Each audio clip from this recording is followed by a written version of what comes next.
இன்றைக்கு கூட நீங்கள் ரொம்ப மனசு வந்து போய் யாருக்கும் என் மேலே அக்கறை இல்லை, என் மேலே ஒரு பாசம் இல்லை, என்னுடைய எதிர்காலத்தை குறித்து யாரும் சிந்திப்பார் இல்லை, நான் இவ்வளோ பாடுபடுறேன்னு யாராவது என்னை விசாரித்து ஹெல்ப் பண்ணாங்களே, வீட்டில் சொந்தங்கள் பந்தங்கள் எல்லாம் சுயநலமாக அவங்கவுங்க காரியத்தை தான் பார்க்குறாங்க, ஏன் காரியத்தை குறித்து யோசிப்பார் ஒருத்தர் இல்லை, அப்படியெல்லாம் கலங்குறீங்களா?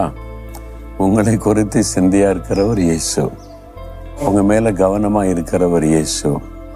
அவர் இருக்கும்போது எதுக்கு நீங்கள் கலங்கணும்? அவர் என்ன சொல்றார் தெரியுமா? யாத்திராகமும் 33 அதிகாரம் 17வது வசனத்தில், என் கண்களில் உனக்கு கிருபை கிடைத்தது, உன்னை பெயர் சொல்லி அழைத்து அறிந்திருக்கிறேன். உன்னை நான் அறிந்திருக்கிறேன் மகனே, மகளே, உன்னை நான் அறிந்திருக்கிறேன். உன்னை பெயர் சொல்லி நான் அழைத்து அறிந்திருக்கிறேன். என் கண்களிலே உனக்கு கிருபை கிடைத்தது. பிறகு எதுக்கு பயப்படணும்?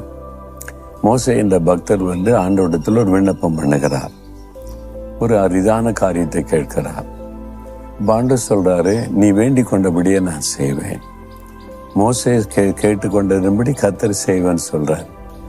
நீ என்கிட்ட கேட்டல, நான் செஞ்சிடறப்பா. எதனால தெரியுமா? என்னுடைய கண்களிலே உனக்கு கிருபை கிடைத்தது. என்ன, நான் உன்னை அறிந்திருக்கிறேன். அதான் ஆண்டவர். மனிதனுடைய பார்வை வேறு, ஆண்டவருடைய பார்வை வேறு. மனிதன் முகத்தை பார்க்கிறான், கர்த்தரோ இருதயத்தை பார்க்கிறார். மனிதன் நம்முடைய முகத்தை பார்த்து அதுக்காக தீர்ப்பு சொல்லுவான். கர்த்தர் நம்முடைய இருதயத்தை ஆராய்ந்து அறிகிறார்.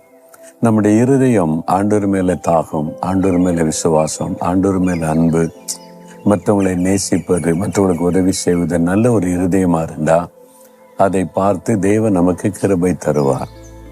அவருடைய கிருபை இல்லாம ஒண்ணு செய்ய முடியும். என் திறமை, என் பலம், நான் சாதிச்சுட்டேன் அப்படி சொல்லுவதற்கு ஒன்றுமில்லை. தேவனுடைய கிருபை.